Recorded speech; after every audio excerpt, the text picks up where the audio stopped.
newcomers, welcome to our kitchen.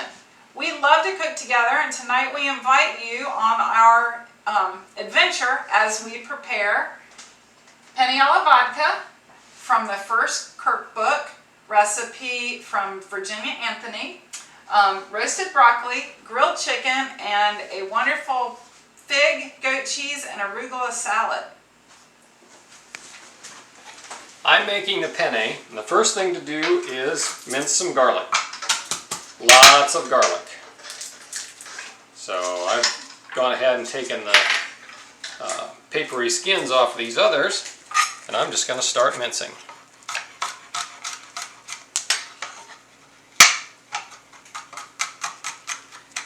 I'm working on the chicken here. We have some nice big chicken breasts, and I am butterflying them so that they take less time to grill and they don't stay really puffed up. If you don't either pound them or cut them like this, they'll get really puffy on one end, on the end that's already bigger, and then the other end will stay small.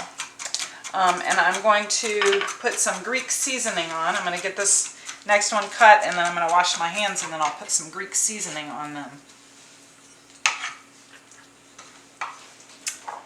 Alright, I'm the veggie girl for tonight. We are starting with some broccoli. I've gone ahead and cut it into relatively small florets just because I want it to cook on the quick side.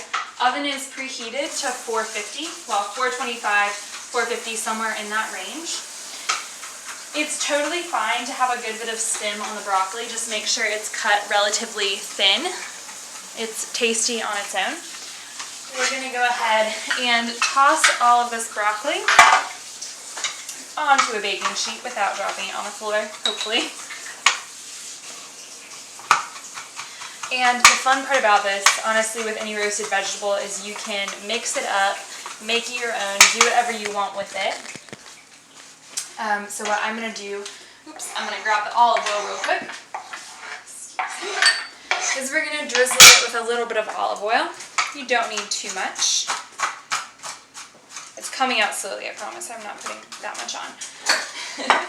I'm going to always add a little bit of salt.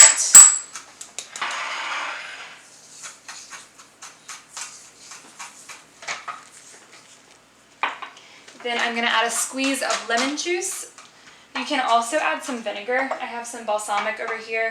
I'll be using this for the dressing of our salad, but I've made broccoli like this with it before, and that turns out really nice. And then I just have some garlic powder, which is wonderful.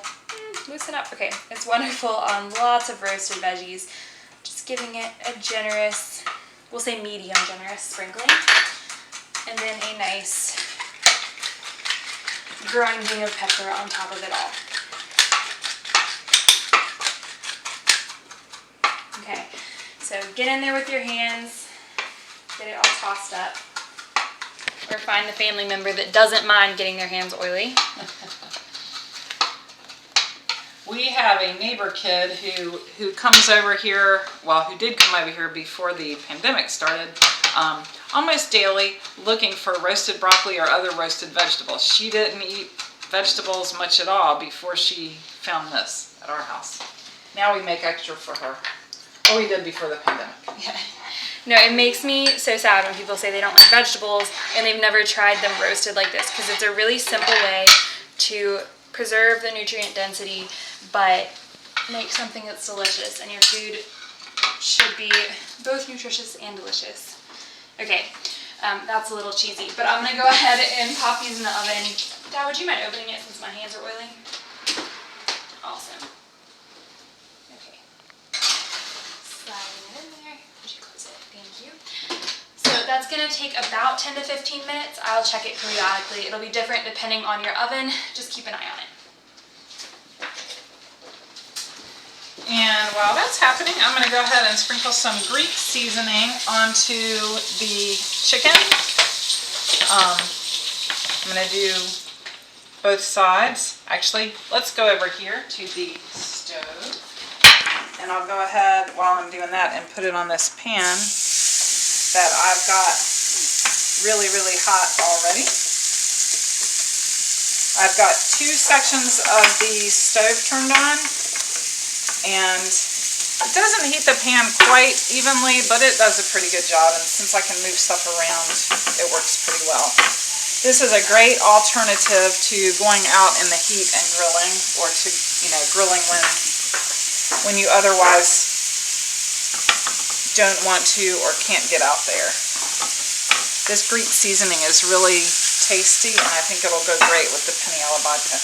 This piece is quite thin, so I'm going to leave it until about the time when those are ready to come off. Okay, now the fun part for the penne. Have a nice big skillet here with the olive oil in it, preheated. I'll just sprinkle some in, make sure it's hot and ready to go. So the garlic goes in, and that just sautés for about 30 seconds. You don't want to burn the garlic.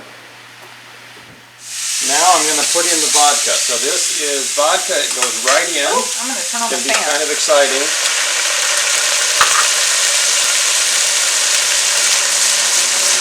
And you just cook that down until the fumes dissipate. It's a good idea to have an exhaust fan. If you're using a gas stove, I guess there's a chance that it could flash and the fumes catch on fire, but the important thing there would be just to remain calm because it's going to burn off pretty fast. And the way I tell when the vodka is cooked down enough is if I kind of smell it and it doesn't smell like alcohol anymore, then it's time to put in the half and half. And I'm going ahead and turning some of these, well, turning all of the pieces of chicken now.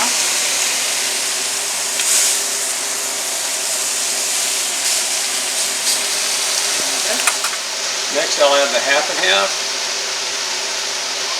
and bring that to a boil, and then not boil it hard, but it needs to reduce by about half. Alright, back over here we're going to transition to making the arugula salad. I went ahead and just dumped my bag of arugula into the salad bowl. If you find arugula on its own to be a little bit too much, it definitely has a strong flavor. You can add in some spinach or some salad greens and just cut it halfway, and that usually takes care of it. However, today I'm just going with arugula because we're using goat cheese, which really melds well and kind of takes care of some of that really harsh flavor, as with the sweetness of the figs and of the vinegar I'm going to be using. But again, if you don't like arugula, or if you think you don't hate on it too hard until you've tried pairing it with some of these other ingredients. So pretty simple. Okay, we have goat cheese. You can zoom out now.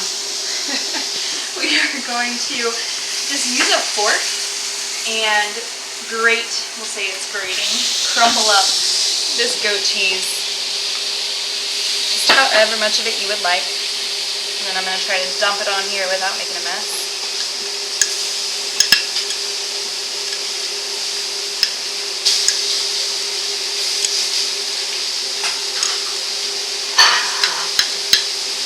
If you get any clumps that are too big like that, you can just go back in afterwards.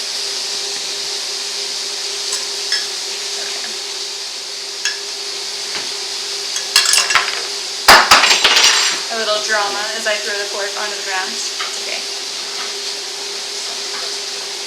Alright, that looks like about the right amount. So I'll just set these over here and we're going to come to the figs. So a tip that I learned, sometimes you'll find figs to be a little bit bitter.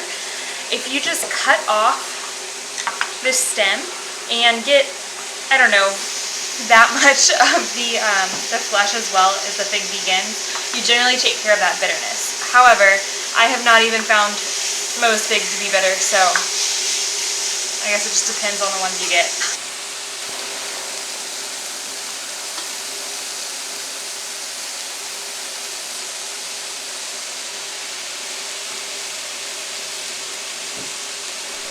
And I use about 6 figs for this. And it's time to add the tomato sauce once the half and half has reduced by about 50%.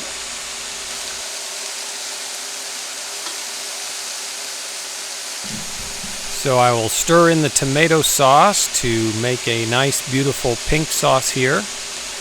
Then I will add the penne, which has already been boiled, and just combine it to coat all of the pasta with the sauce. Over here, some of this chicken is looking pretty done, so I'm going to put some of these pieces on a platter, and we have a warming drawer here that we'll put it in, and it'll keep it warm while we get the rest of dinner ready. I'll go ahead and stick this last piece. Actually, I need a little bit of oil here. We're trying to keep the noise down by keeping the vent fan off much of the time. Alright, back over here, I went ahead and added those figs to the salad. I just think it looks beautiful. The color combination is nice. What we're going to do now is make a simple dressing. I'm not even going to mix it up ahead of time. I'm just going to take a little bit of this balsamic vinegar. Whew. Again, trying to throw things. We are going to drizzle it on top. Pro tip, add the vinegar before you add the olive oil, because if you add the olive oil first, the vinegar will not stick to the greens. Just drizzling some olive oil. Just to taste. Alright, so we have the olive oil, we have the vinegar. Mom, will you check on the broccoli? Yes. Let's peek in there. Oh, it's looking good. It gets a little brown and crispy around the edges. Will you toss that for me? Certainly.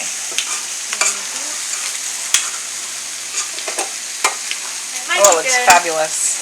I think it's about done. Yeah, looks like it. You just want the stems to be nice and tender. So should I leave this out on the counter? Yeah. All right. Sounds good. Okay. So we've got our salt. We're just going to add a little bit of salt and a little bit of pepper.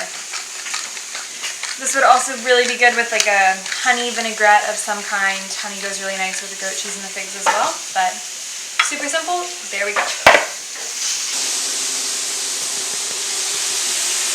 Alright, the salad is done. I did just add on top a few radish sprouts. Any kind of sprout will work. Also totally unnecessary, but these are spicy, adds a nice little kick to tie everything together. And the pasta's finished. I'll just put it in the serving bowl.